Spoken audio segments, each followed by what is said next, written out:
Mr. Jeffries, thank you very much for joining us tonight. There is so much for you to consider for us. First of all, let's begin with Governor Newsom and his big victory in court tonight.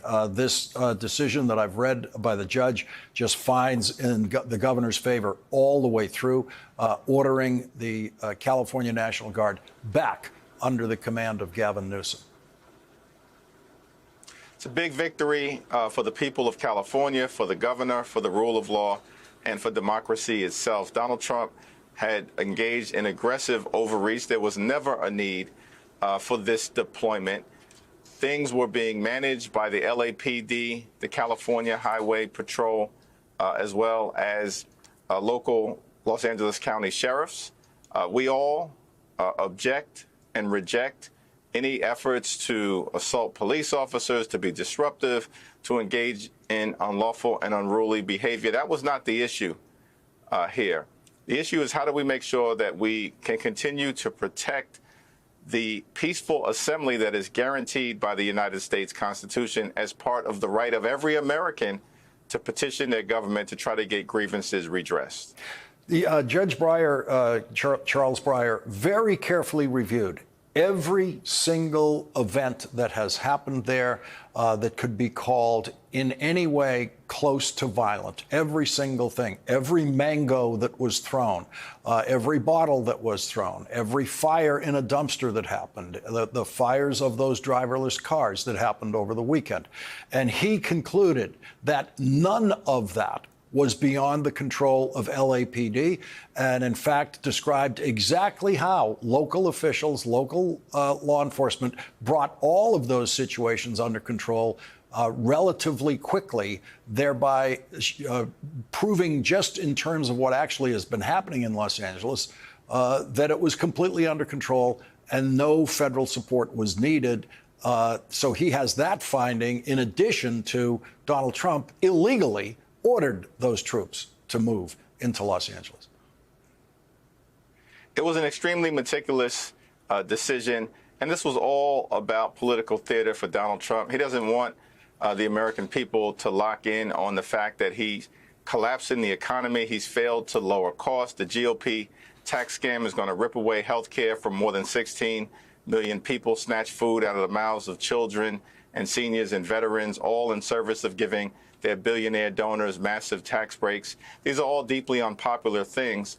And so Donald Trump wanted to create a massive distraction in this particular instance. If Donald Trump really believed that we were on the verge of insurrection, then he wouldn't have attended a Broadway play last evening at the Kennedy Center. He would have been in a situation room. Instead, he was out on a night on the town. So this was a fraudulent thing that Donald Trump and his minions at the Department of Homeland Security had engaged in, and it's now all been exposed in a meticulous decision by Judge Breyer. I mean, you know, I said at the outset when Donald Trump first sent the troops to Los Angeles that this was specifically to try to get us to turn our cameras to Los Angeles and away from those senators walking down the halls in Washington who have not been able to come to an agreement on how to do the Trump budget bill in the Senate, and to take the focus away from that bill. What are we going to find? What are voters going to find when they put their focus back on this bill and what this bill is trying to do to voters? You know, Brendan Boyle, the top Democrat in the House on the Budget Committee, has done a tremendous job of pointing out, one, this is the largest cut to Medicaid in American history, on top of the largest cut to nutritional assistance in American history, all in service of trying to bring about the largest set of tax breaks for billionaires in American history. It's extraordinary. And they are going to increase the debt and the deficit by trillions of dollars, force our children and grandchildren to pay for it.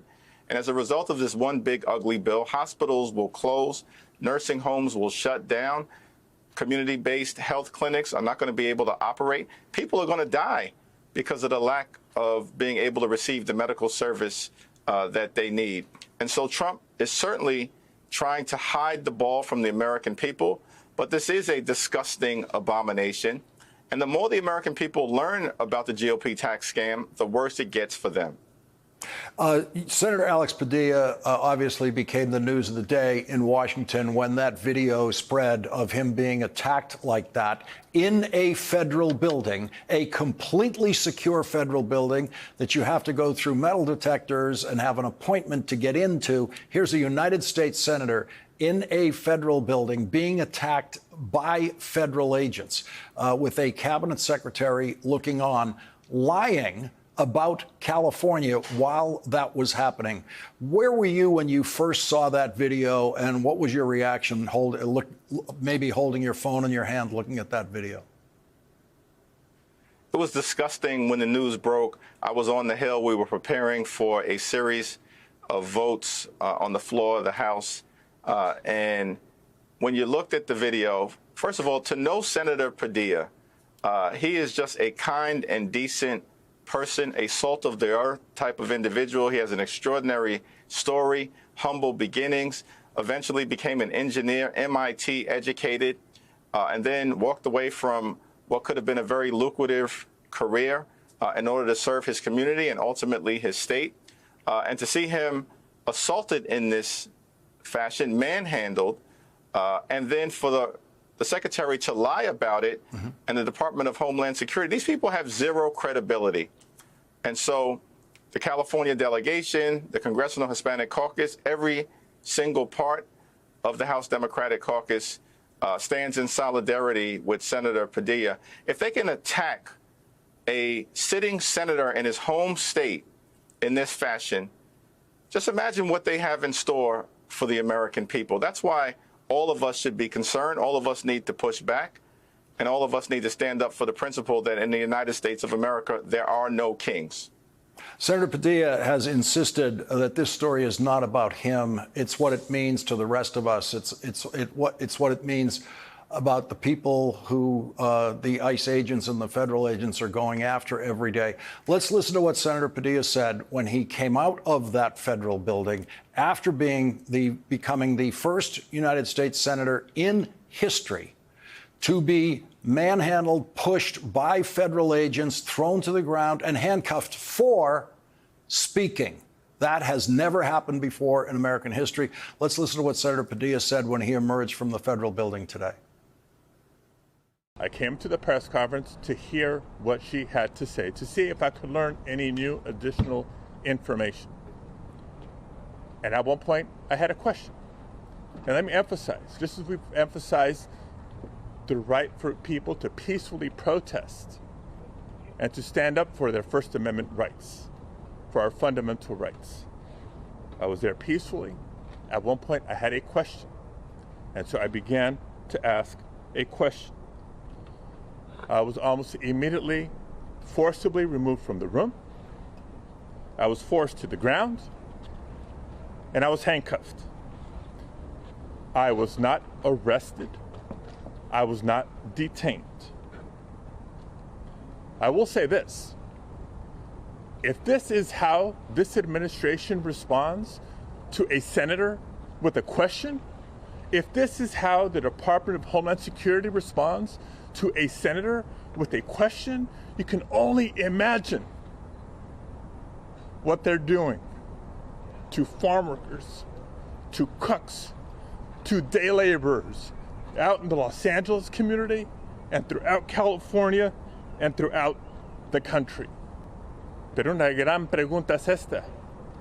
Si esta es la reacción a un senador con una pregunta, imagínense lo que están haciendo con cocineros,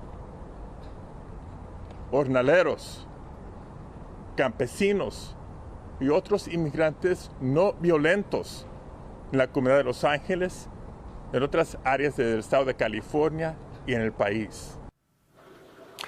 Leader Jeffries, that statement about just imagine what they're doing to other people if this is what they do to United States senators does seem to be the lesson of the day.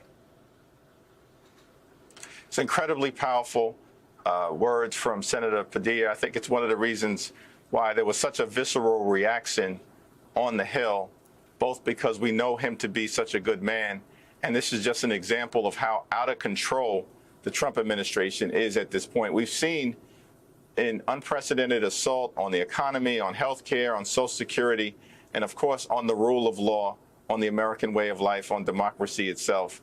But that's why it's going to be important for all of us to continue to show up and speak up and stand up, push back aggressively against the Trump administration, their extremism, against Donald Trump and his minions in Congress, who are nothing more than a reckless rubber stamp for his extreme agenda. And we'll continue to do that in the Congress, in the courts, and in communities all across the country.